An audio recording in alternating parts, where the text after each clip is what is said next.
Muchas gracias. Pues los dejo para que platiquen entonces. Gracias a ambos. No, Muy bien, gracias a gracias, ti. Alba. Nos vemos Hola, la estaba leyendo otro libro, me vienen muchos libros, a veces es muy difícil leer todos los libros, yo casi todos los leo, pero es un personaje absolutamente dañino, me parece. dañino. Sí, sí, sí lo es la idea.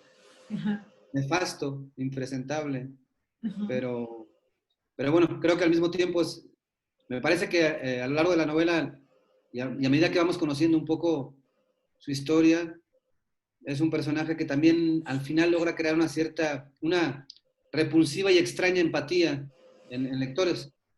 Eh, a partir de ciertos intentos de redención que nunca se logran, ¿no? Que nunca consigue la novela, pero hay como pequeños intentos de redención que nos pueden acercar a este personaje, pues sí, enormemente vacío, ¿no? Es un personaje, creo que el vacío del personaje, y esta era la intención cuando surgió en mi cabeza el personaje, la intención era que este vacío, este agujero negro que es el propio personaje, fuera lo predominante en la novela, ¿no? Que fuera como una especie de fuerza que va arrastrándolo todo, ¿no? Incluso él mismo.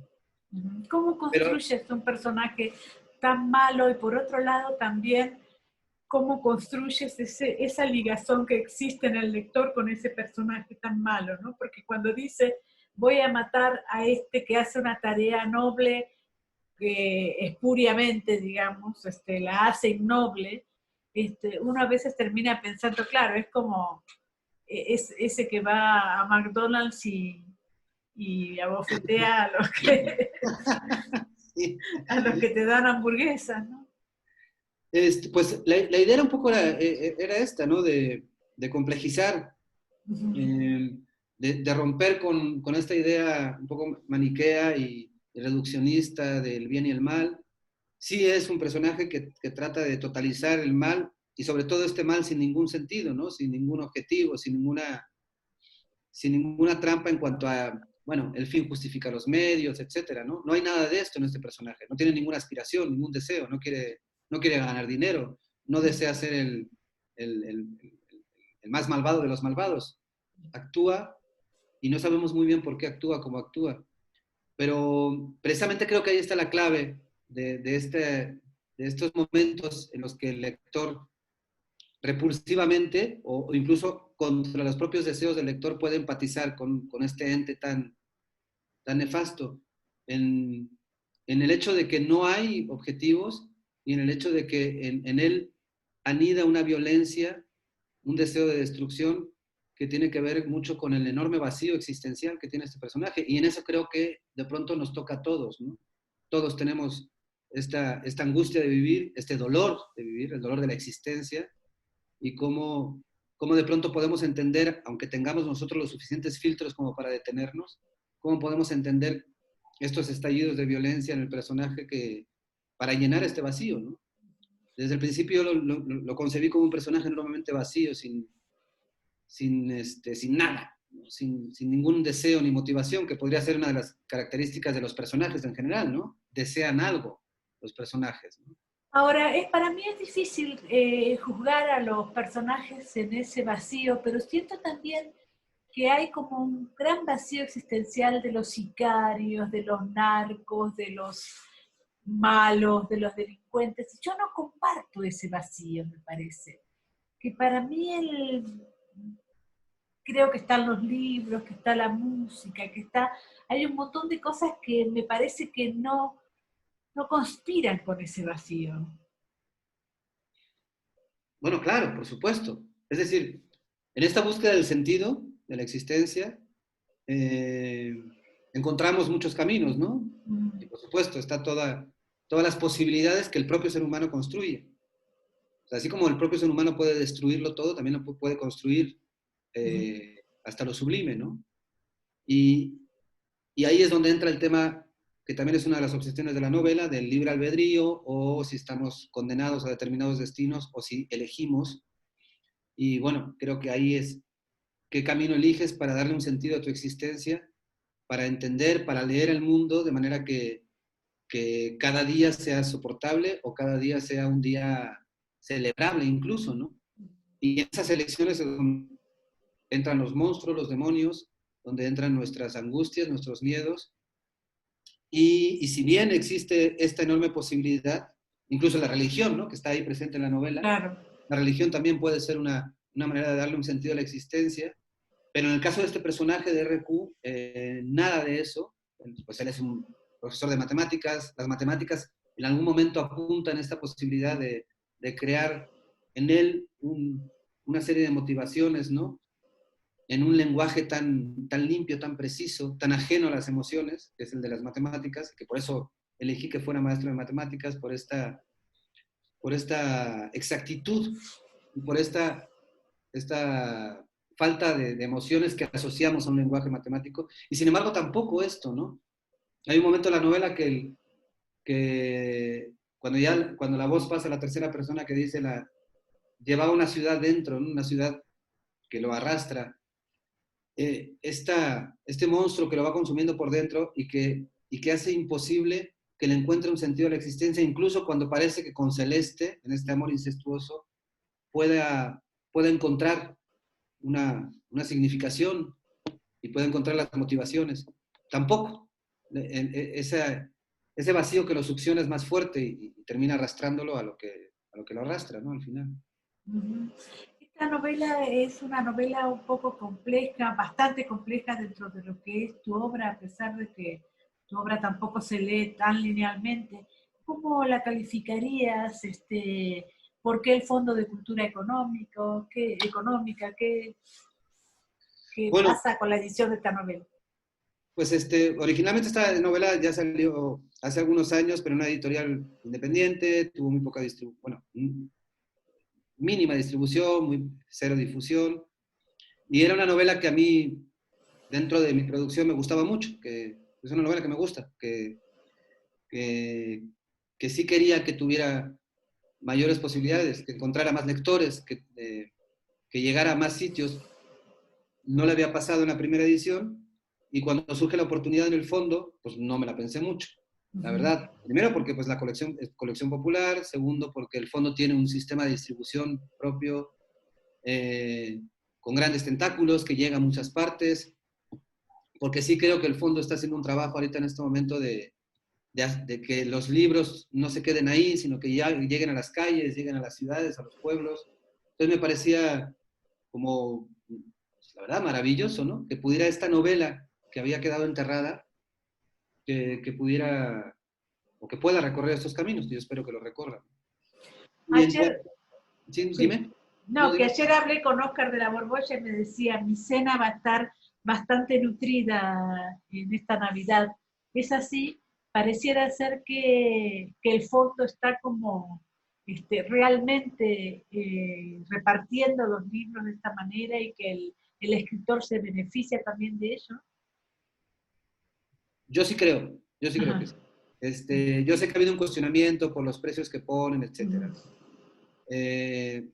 Primero, el Fondo de Cultura Económica es una editorial del Estado, no es privada, no, su primer objetivo no es el lucro, o no debería serlo. Si su primer objetivo entonces es, como Estado, promover el libro, promover la lectura, llegar a los lugares, me parece que las políticas del precio son las acertadas. O sea, vivimos en un país donde el salario mínimo mensual son 3,000 y cacho pesos. O sea, no podemos perder de vista esto, ¿no? Creo que peligrosamente los escritores de pronto estamos en burbujas enormemente privilegiadas, y perdemos de vista que en el país en el que vivimos, en el poder adquisitivo que hay en este país y en lo que significa el libro en este país, ¿no? Con todas las aristas y todas las interpretaciones que tenga. Creo que lo que está haciendo el fondo es apostarle a una política pública, que habrá gente que no esté de acuerdo, yo sí estoy de acuerdo, pero me parece que es por lo menos coherente con quien está en el fondo y con la propuesta en general de este gobierno, ¿no? Creo que es de las políticas más coherentes que ha desarrollado este gobierno hasta ahorita, la del Fondo de Cultura Económica, es decir, somos una editorial del Estado, subsistimos con dinero público, no se nos tiene que olvidar que el fondo subsiste con los impuestos de los mexicanos. Luego entonces desarrollar una política en la que el libro se convierte en un bien totalmente accesible para la mayoría de la población, esta novela, su precio de venta es 60 pesos. Me parece maravilloso. A mí me parece increíble. Y la posibilidad de que me pueda leer gente que de otra manera no podría leerme, ¿no? Si salgo en otra editorial con un precio de 300 y 350 pesos, hay una enorme cantidad de gente que no va a poder, aunque lo desee, aunque le dé curiosidad, aunque quisiera, no va a poder. Entonces creo que es una gran oportunidad. Y yo creo que sí deberíamos sumarnos como autores y como autoras a un proyecto que va más allá del lucro personal, del prestigio que dan ciertas editoriales, etcétera, que tiene que ver con bueno, ¿qué vamos a hacer con este país en relación a la lectura y a la literatura y a la idea del libro? Tú sufres un doble exilio, digamos, ¿no? Porque vienes de España, pero además no vives en la Ciudad de México, entonces eres doblemente exiliado. ¿Cómo sientes que te va la vida como escritor? ¿Has conocido a muchos hombres malos como este que puebla tu novela? ¿Tienes una novedad en torno a lo que pasa en el interior de México? ¿Cómo te sientes tú? Bueno, el tema de los márgenes, yo me siento muy cómodo, muy a gusto. Desde el principio tuve muy claro que escribía desde los márgenes y que en esta cultura tan centralizada eso tenía ciertas consecuencias, ¿no? Y las tiene todavía. A pesar que siento que sí ha habido un proceso de descentralización y que en este momento es mucho más fácil escribir desde los márgenes que hace 2, 3 décadas, ¿no? Que era prácticamente imposible. Me parece que sí ha habido una transformación en ese sentido. Pero me siento cómodo escribiendo desde los márgenes. Creo que por lo menos la literatura, como yo la concibo, debe escribirse desde los márgenes.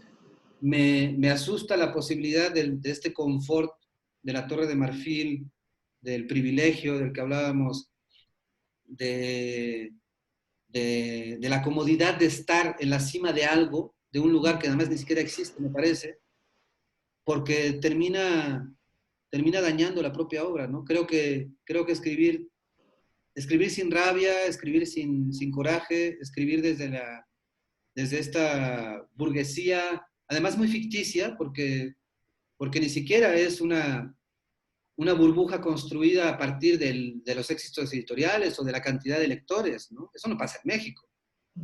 Son burbujas construidas desde el dinero público, las becas, etcétera, ¿no? Entonces, no sé, creo que estar en el margen y conocer las oscuridades del margen, que muchas veces son ignoradas por el centro en este país, y el tema de la violencia es un caso que me parece ejemplar. La violencia, como la conocemos ahora en este momento, que nos estalló en la cara, en México existe hace décadas, pero existían en los lugares donde invisibilizados, ¿no? Para el gran poder. Escribir desde esos lugares, que hace años que escribo, hace años que hago periodismo y hace años que hago literatura desde esos lugares, yo me siento a gusto, me siento cómodo y me parece que hace que lo que estoy escribiendo no pierda esa rabia y ese dolor y ese coraje y no pierda esta perspectiva de lo político que me parece que debe tener toda obra literaria. O sea, todo texto todo texto es político. Todo texto es político. Ahora, este texto que es político, ¿qué violencia es la que más te conmueve? ¿Podrías ahora hablar de la violencia en el País Vasco con ETA ya terminada? ¿Qué lazos hay entre la violencia que vives en el interior de México con aquella violencia de tu país de origen? Pues hay muchísimos. Creo que hay muchos lazos y tiene que ver, y por eso el título de la novela, de Espectáculo para Avestruces, tiene que ver cómo nos afecta en nuestra sociedad el miedo y la parálisis. En el País Vasco había una serie de actores políticos que ejercían la violencia de un lado y de otro, ¿no? Esto no lo podemos perder de vista. Estaba ETA ejerciendo violencia, pero también el Estado ejerciendo una violencia. Y en medio estábamos los ciudadanos. Y la principal característica era el miedo, la parálisis, el silencio y el esconder la cabeza, ¿no? el encerrarte, el cerrar los ojos y el tratar de que la cotidianidad transcurriera fuera de esos espacios de violencia. Pero es una gran falacia, esto no es así, no sucede así. Cuando una sociedad está corrompida por la violencia, cuando la base de la sociedad es dinámicas de destrucción, de opresión, de muerte, de sangre, de desaparición, por más que uno cierre los ojos, por más que uno cierre las puertas de su casa y trate de construir una cotidianidad, entre comillas, normal, esto es imposible. Esto yo lo viví de joven, muy joven en el País Vasco, y es algo que yo empecé a detectar que sucedía en México, ¿no? Sobre todo en el norte, que es donde he vivido durante décadas, cómo la sociedad mexicana reaccionaba a la violencia. Una violencia ejercida desde el poder, con todas estas ramificaciones que puede ser, porque para mí el crimen organizado no es el responsable de la violencia que vivimos, es una ramificación de la violencia, ¿no? Incluso hablaría de una consecuencia o de un síntoma de esta terrible enfermedad. No es el origen, ni es la enfermedad. Entonces, bueno, precisamente en esta novela, por eso este personaje que se escapa un poco, o por lo menos trato de que se escape de estos arquetipos, de estos clichés, de esta idea de que la violencia tiene un rostro y es este rostro que nos han pintado, que es el Chapo Guzmán, etcétera, ¿no? Estos rostros que al final son juegos, ¿no? Son espejos, son incluso títeres de un fenómeno que va mucho más allá y que nos pone en esta situación de asumir una responsabilidad social frente a esto. ¿Qué vamos a hacer? ¿Qué vamos a hacer si vivimos en un país que matan que mata a 10 mujeres al día? Este país mata, digo este país porque obviamente hay una responsabilidad individual de quien ejerce la violencia, pero también hay una responsabilidad colectiva en cuanto a que permite que esa violencia quede impune incluso se minimice y se invisibilice, ¿no? Entonces, ¿qué vamos a hacer? Algo tenemos que hacer, no podemos seguir escondiendo la cabeza, ¿no? Ahora, la pandemia no traerá nuevos razonamientos, teniendo en cuenta que el neoliberalismo inventa sus enemigos y también inventa sus amigos, digamos, ¿no? Y en el medio también estamos todos así sin entender absolutamente nada, ¿no? Yo pensaba la otra vez, es increíble la cantidad de gente que no comía cuando recién empezábamos la civilización. Y ahora, con la civilización ya empezada y casi terminada, hay un montón de gente que no come, digamos. Me parece que como humanidad hemos fracasado, digamos. Habría que plantearnos si el objetivo de quienes han estado en el poder ha sido que todos comamos, ¿no? Claro. Me parece que está la idea latente de la utopía siempre, ¿no? La posibilidad de este mundo donde todos comamos, donde todos podamos sonreír, donde todos podamos ser libres, donde todos podamos existir a partir de una autodeterminación, ¿no? Es decir, yo quiero existir así, quiero ser esto, pero creo que es una gran utopía. Y esta gran utopía la tenemos que ir trabajando día a día. Creo que una de las lecciones que podemos sacar de los últimos años con este relanzamiento de los fascismos, de las ideologías de ultraderecha que se están dando en todo el mundo, también en México, no lo olvidemos, parece que no, pero también hay una ultraderecha en México, un catolicismo atroz, etcétera. Creo que con todo esto, una de las cosas que podemos entender es que la utopía que parecía que íbamos construyendo es enormemente frágil y que siempre tiene que estar a revisión y que jamás podemos renunciar ni bajar la guardia.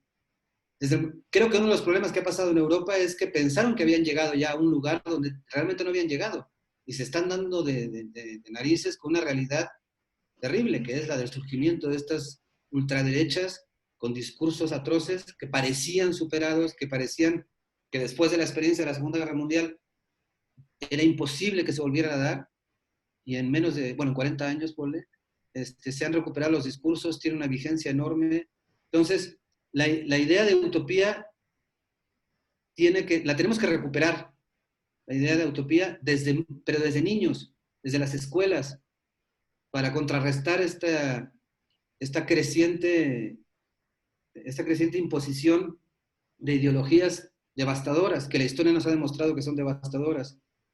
Y bueno, Como Vox, como Vox en como España. Vox, o como la Liga, la Liga del Norte en Italia, o como Le Pen en Francia, bueno, la experiencia de Trump en Estados Unidos, Claro. y bueno, este panismo ultracatólico en México que cada vez agarra más fuerza, porque en algún tiempo el panismo fue una derecha mucho más moderada, una derecha más moderna, ¿no? Tipo la democracia cristiana alemana, esa era un poco la aspiración, pero esa derecha moderada que alguna vez barajó el PAN como propuesta ideológica ha ido desapareciendo, y quienes están ahorita, quienes se han adueñado del PAN, es esta ideología ultracatólica de derecha extrema, y que está abrazando, está en diálogo permanente con movimientos como Vox, ¿no? O sea, el actual panismo está mucho más cerca de Vox que de una derecha moderada tipo, no sé, la democracia cristiana alemana, ¿no? O sea, y ahí está, ¿no? Y nada más, en cuanto les mueves tantito la patita, ¡pum!, ¿no? Sacan el martillo y aplastan cualquier posibilidad de construir relatos diferentes, ¿no? A estos mandatos patriarcales, impositivos, capitalistas. Y bueno, recuperar la utopía. Yo recuerdo que de niño, de joven, la utopía era una idea con la que crecimos. Los 80, en el País Vasco, la idea de utopía, que nos llegaba a través, por ejemplo, de la música, que nos llegaba a través del cine, o por supuesto de la literatura, estaba presente todo el rato, ¿no? Esta idea de un mundo mejor, esta idea de una sociedad más justa, esta idea de... Era como, crecimos con eso, y desapareció. Creo que tú creciste con eso también, Mónica, ¿no? Sí, sí, claro, por supuesto. A través de este diálogo con la música, el cine, la literatura, pero incluso en las conversaciones, en las conquistas que había de la clase obrera, etcétera, era como algo que, la posibilidad de la utopía, que la mataron, ¿no? La mataron, el capitalismo mató esa posibilidad, y creo que ese ha sido el gran triunfo, ¿no? Que seamos incapaces de imaginarnos una sociedad diferente a la que ellos quieren. Te voy a hacer las últimas dos preguntas. La primera es preguntarte si has tenido algún problema en el interior del país por tener esta voz, digamos. ¿Has recibido alguna amenaza de muerte?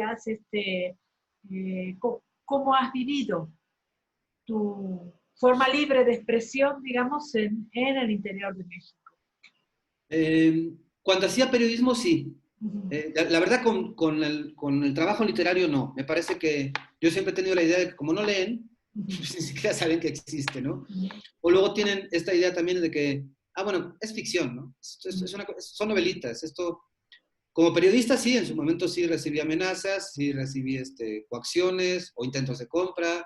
Sí, sí las viví. De hecho, yo fui testigo, ya hace muchos años, testigo ocular de asesinato del director del periódico donde trabajaba en esa época, de Benjamín Flores, en el norte de la frontera, el periódico La Prensa. Yo era reportero en ese periódico, y a mí me tocó presenciar cuando él iba entrando al periódico cómo lo mataban. Y bueno, de ahí vino una serie de amenazas, todos estuvimos bajo amenaza, todos recibimos amenazas de muerte, que nos parecían como muy, muy, muy palpables, porque pues ya nos habían dado el primer escarmiento, ¿no? Nos mataron al director. Entonces, sí, desde el periodismo sí. Desde el periodismo sí. Desde la literatura no, porque yo tengo la idea de que son como que, ni siquiera creo que registran que existe la literatura en este país, que hay gente que está escribiendo determinadas cosas. Hablo desde la literatura, ¿no? Desde la ficción, me parece que ni siquiera lo registran.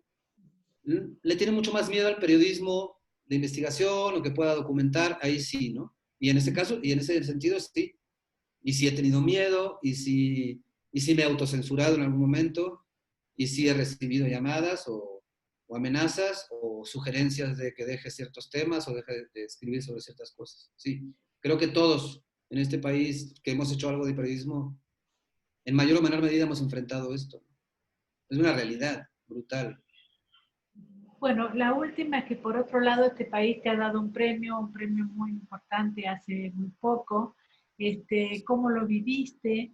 ¿Te sientes por otro lado escritor español o escritor mexicano? ¿Cómo eres visto en España? Si eres visto, ¿cómo te sientes? Pues, bueno, primero, en España creo que no soy visto, ¿no? Porque todo mi trabajo lo he hecho en México y en España en este momento no les interesa en absoluto lo que está pasando en Latinoamérica, ¿no? Pero en Bueno, absoluto.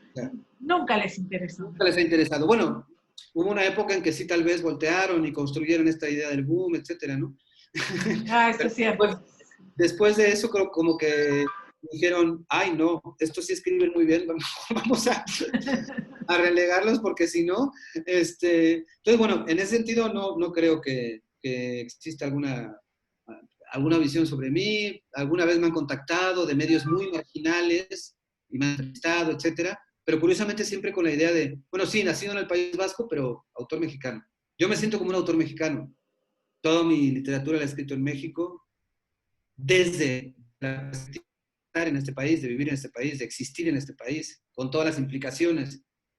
Entonces, de hecho, cuando de pronto dicen, no, que el autor español, digo, bueno, sí, autor español, porque, o sea, estás poniendo el acento en el hecho de que nací en un lugar, Claro. pero si hablamos de autor, o sea, igual sí, bueno, biológicamente soy español, que nací o vasco, nací en el País Vasco, pero si nos vamos a la obra del trabajo, es totalmente mexicana, ¿no? No es, ni siquiera es una visión externa, no es un rollo de que me asomo a México y escribo sobre México desde mi postura privilegiada primermundista. No. Este país yo lo padezco, lo vivo, lo sufro, ¿no? O sea, conozco sus entrañas. Me puedo decir tranquilamente que soy un autor mexicano sin que nadie me pueda cuestionar en ese sentido, ¿no? Porque hasta las crisis económicas las he padecido y el no tener para pagar la renta, como cualquier mexicano que se precie, lo he padecido, ¿no? Entonces, no escribo desde los privilegios del primer mundo, para nada. Escribo desde la jodidez de estar en este maravilloso México que amo y me asumo como escritor mexicano, totalmente. ¿Y ¿Sí? cómo viviste el premio? Pues bueno, el premio, ¿cómo viví el premio? Bueno, obviamente la alegría, ¿no? La satisfacción, la enorme felicidad de ser premiado, el alivio económico, también cuenta, ¿no? Porque a veces de pronto no queremos mencionarlo, pero también el saber que de pronto, entra una inyección ahí de dinero que te permite seguir sobreviviendo. Y luego la otra parte que me parece ya a largo plazo, me parece la más importante, que es el hecho de decirte a ti mismo, tú sabes muy bien, Mónica, que este es un oficio muy solitario, donde te sientas todos los días sin saber realmente qué va a pasar con lo que estás haciendo, que no hay, digamos que metas más que terminar tu propia obra. Y en ese sentido, un premio como este, pues lo que sirve es como de aliento, ¿no? De decir, bueno, pues parece que lo que estoy haciendo no está tan mal. Tal vez pueda seguir, tal vez me deba sentar mañana y seguir escribiendo, ¿no? Sobre todo eso, creo, a la larga, ¿no? A la larga creo que es eso, decir, bueno, pues parece que lo que estoy haciendo no está tan desencaminado. Igual y hasta es literatura. Muchísimas gracias. Un abrazo enorme. Al contrario, Mónica, qué gustazo como siempre, verte, platicar contigo y ojalá todo esto se calme y podamos tener ya charlas como menos virtuales, más físicas, con cafecito y todo. En alguna cantina de Mexicali. En alguna cantina de Mexicali, pero no de mala muerte. Exactamente. Adiós. Nos vemos, Mónica. Nos vemos.